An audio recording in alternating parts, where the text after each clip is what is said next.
Welcome, everyone, to the ACL Athlete Podcast. This is the podcast where we talk about everything related to the ACL, whether that's the injury itself, the rehab process, return to sport, and more. I'm your host, Dr. Ravi Patel, performance physical therapist and coach. Between myself and fellow guests and experts, you'll learn through the lens of the patient, the healthcare professional, and the coach. The goal of this podcast is to equip you, the athlete, with the education to make the best informed decision about your care and your ACL journey. Thanks for joining. Now let's dive into today's episode. What is up, team? And today we are going to keep this short. I promise you. Shorter than what I have been doing. I know the episodes have been longer and longer, and so I'm going to try and keep this nice and short for you. So I'm going to challenge myself to not go on tangents and to just speak the thing that I am here to speak to you guys about. So today's episode is one of those I've been wanting to record for a while because I hear it constantly, and I mean constantly, and we see it constantly from athletes we work with and from people who reach out to us all the time. Maybe you're 6 months out, maybe you're 9 months out, maybe you've already crossed the 1 year mark and something just doesn't feel right. Not because anything is medically wrong, but because everyone around you, your surgeon, your PT, your family, your friends, maybe it's teammates, seems to think you should be fine by now. You should be close to it, especially based on time. You should be almost back. And you've even used the reference, I'll be back at the 9 to 12 month range, because that gets thrown around a lot in ACL world. And here's the thing. You might be at one of these time points and you don't feel close. You don't feel almost back to it. You feel like you've still got a long road ahead of you. And you might be the person who's like, I'm looking down this tunnel and I don't really see any light. And it's this kind of quiet, nagging feeling that maybe you are the problem in this situation. Maybe you're not doing enough. Maybe everyone else's recoveries are on this like clean 9 to 12 month track and you are somehow the exception.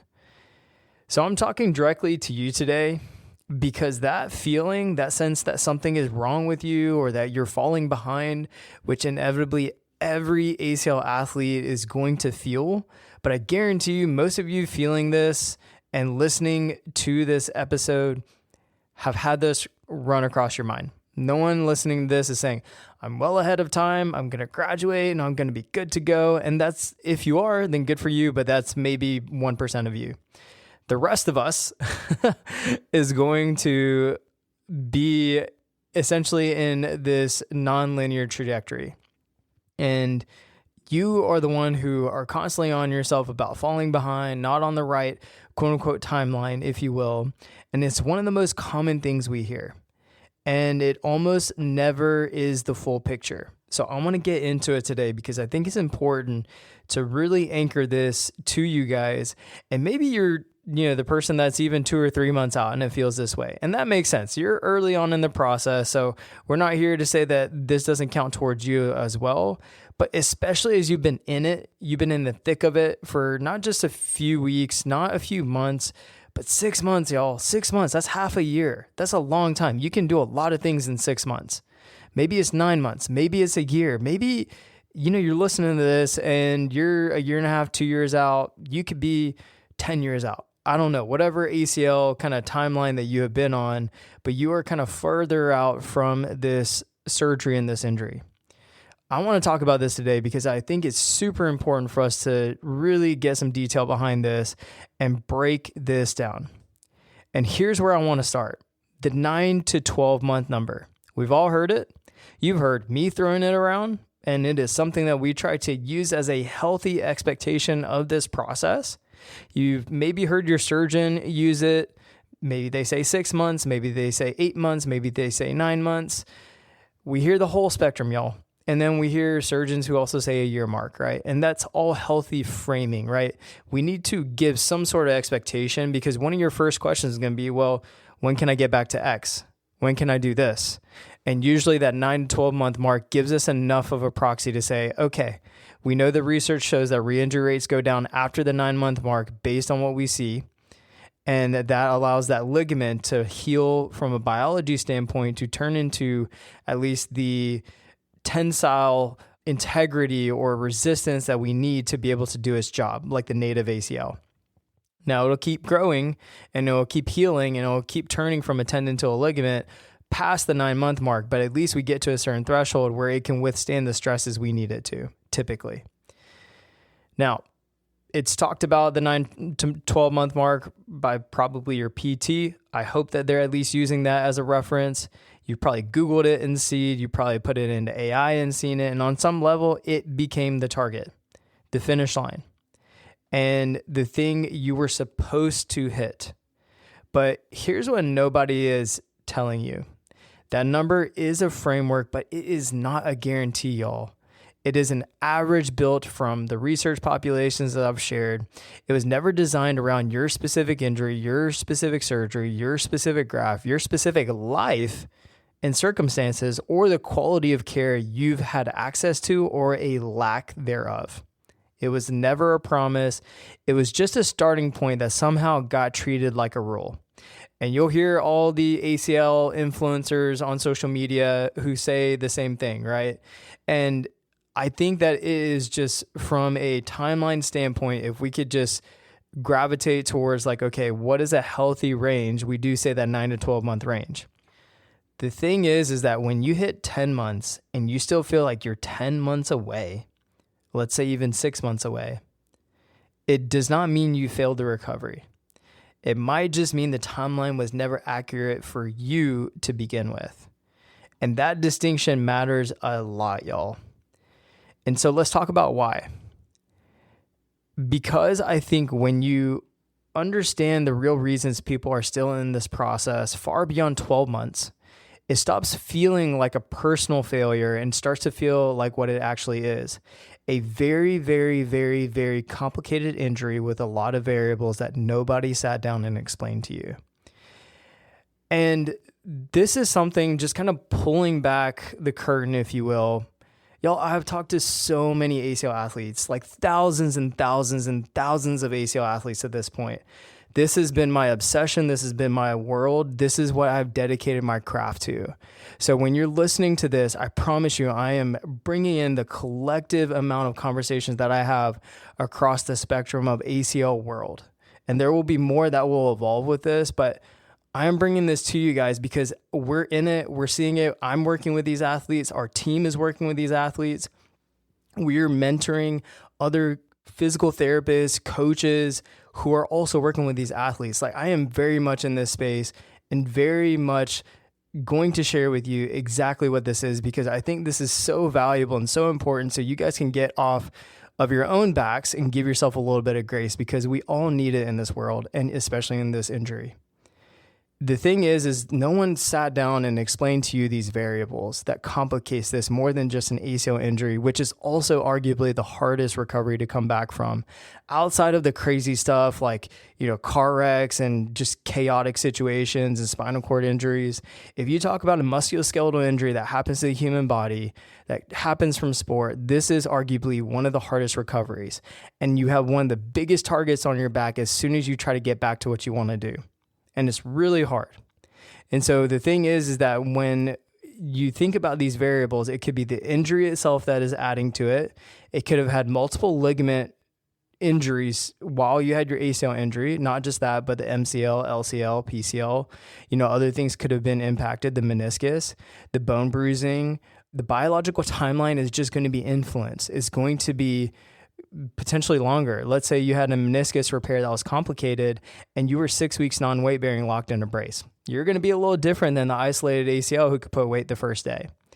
And that is not a mindset problem in this. This is all about the tissue that has been impacted, right? It could be your graft type. Certain grafts have longer remodeling timelines than others. Allograft, for example, takes longer to mature than an autograft because it is a cadaver graft. So then we see the ligamentization takes a little bit longer with allografts. Quad tendon, hamstring, patellar tendon, all these have slightly different windows.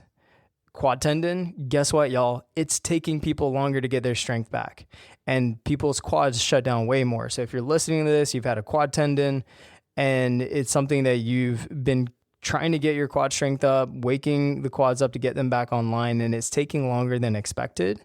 They're saying you need to be at 80, 90% symmetry at maybe 4 months post-op and you're not there. It's okay.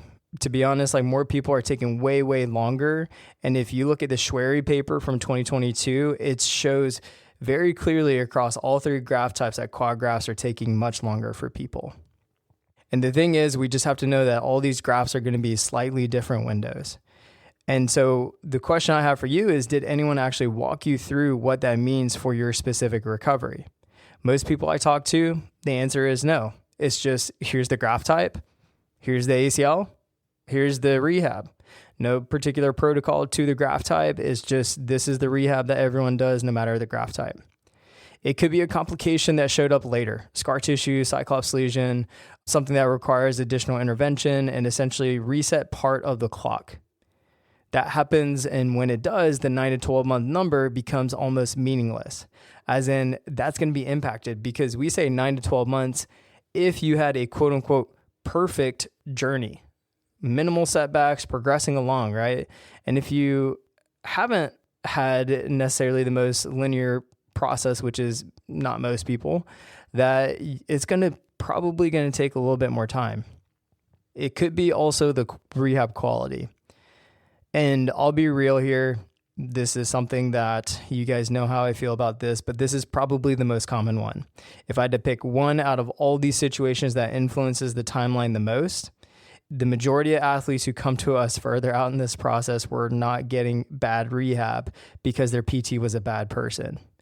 They were just getting generic protocol-driven, time-based care in a system that does not give clinicians the time or resources to truly individualize this process.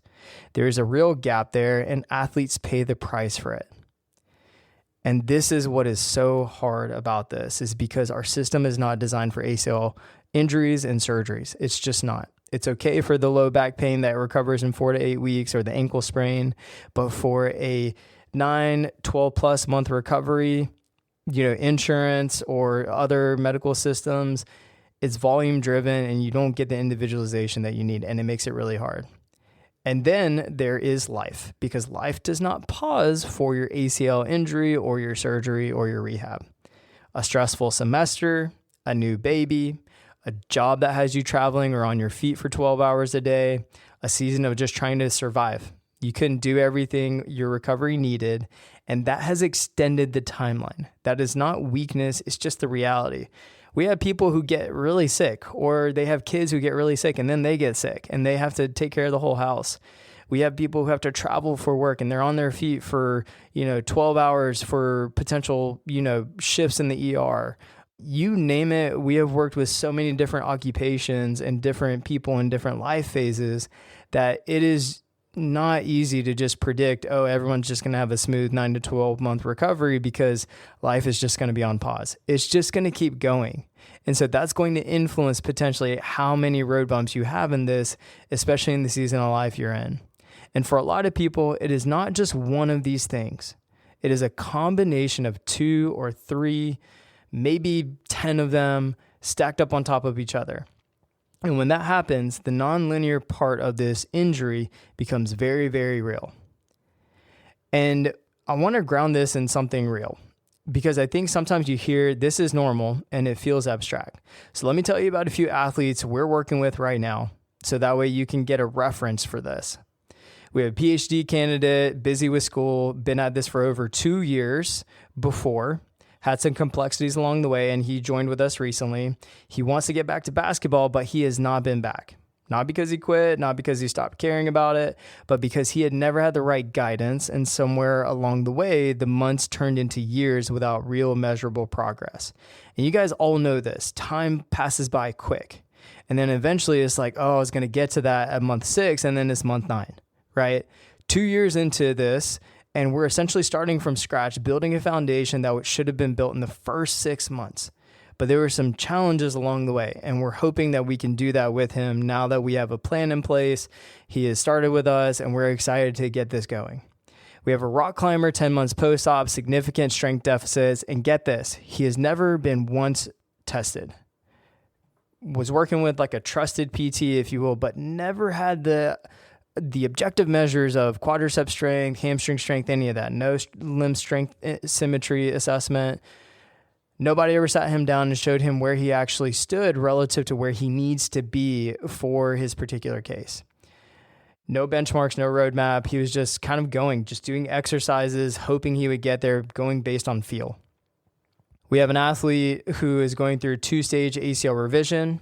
This is her 4th ACL surgery, who has a complicated autoimmune history layered on top of that already. So it's a complex surgery with complex, just body, and fighting things.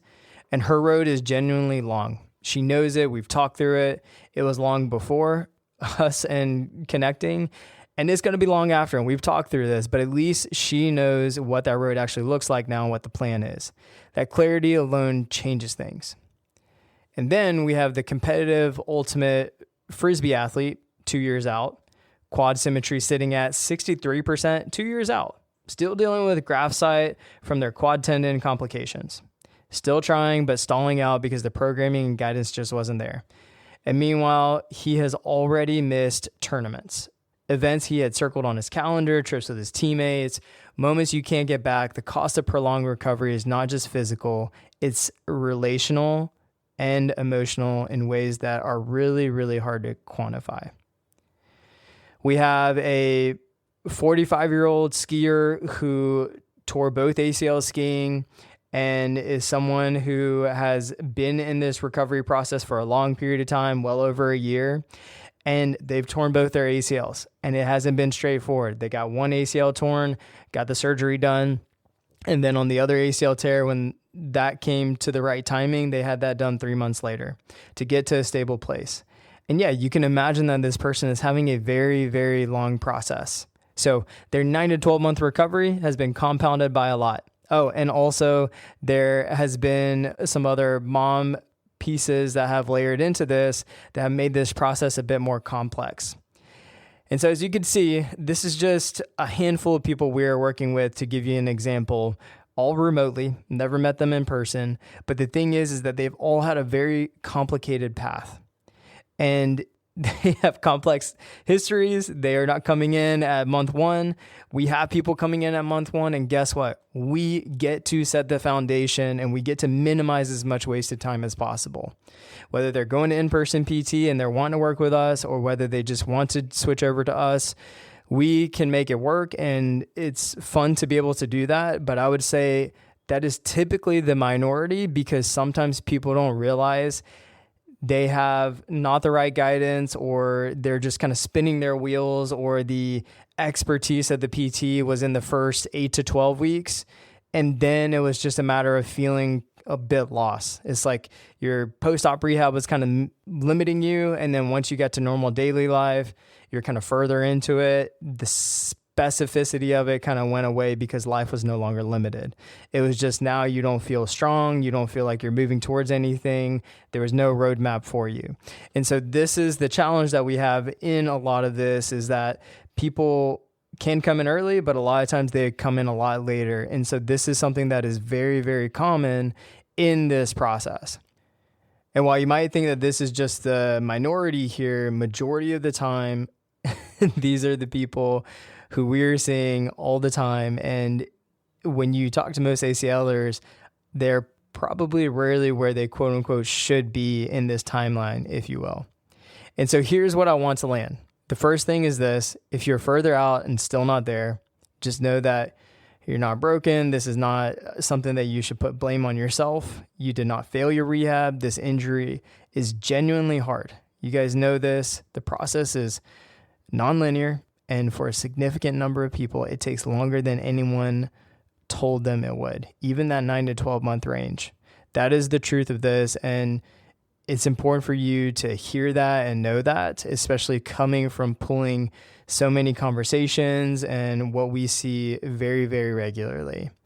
You cannot compare this to the professional athlete who got back in 9 months or 6 months or 11 months, who it was their full-time job. You just can't do it because your life is very unlikely similar to that athlete where they're getting paid for this. This is their full focus. Do they have other people to kind of help them with life? Probably. They have the resources available and supposed to be the top tier, things that they have at their facilities, but they still take time to get there. So we shouldn't expect the exact same thing, but you should expect the same level of care, even if you don't have access to all the fancy gadgets and whistles, right? You deserve the same guidance, and if not better. But I also want to say the second thing here, because I think it matters just as much. Normalizing this is not the same as accepting being stuck. There is a difference between understanding that recovery is complex and nonlinear and just continuing to drift without a plan. I'm going to say that again. There's a difference between understanding that recovery is complex and nonlinear and just continuing to drift without a plan.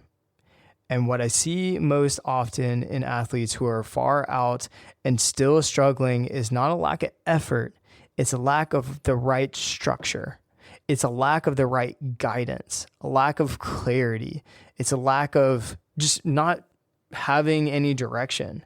They were never tested, so they don't actually know where they stand. They don't have programming that is individualized and progressing. They don't have a coach who has a clear picture of their injury, their goals, and what it takes to close the gap. No expertise in this process, so then they just getting general stuff. And they don't have milestones to tell them, when you hit this target, you're ready to move forward. So important. And this is not a character flaw. That is a gap in the system that has failed you. But once you know that gap exists, you have a choice about what to do with it. So if you're sitting with this episode right now and it is hitting super close to home, I want you to do two things. Give yourself some grace. Genuinely, this is hard, y'all. I've been through it twice. I've walked hundreds of athletes through this process. Our team is currently working with so many ACLers. We're working with mentees who are trying to navigate people through this. It's hard. It's hard. There's a reason why re-injury rates suck. And the thing is that it's not an easy solution. It was always going to be hard. And the fact that you are still here, still working, still trying to get back to what you love, that is what matters here. And then the other thing is get honest with yourself about what you actually have in place. And I think most people don't do this.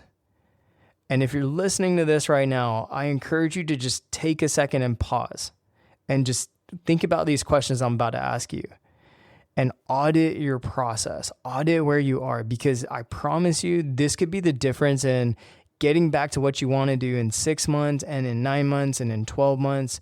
This time a year from now, you could be in a much different place if you can answer these and you can audit these with honesty and to know if you need to make a change.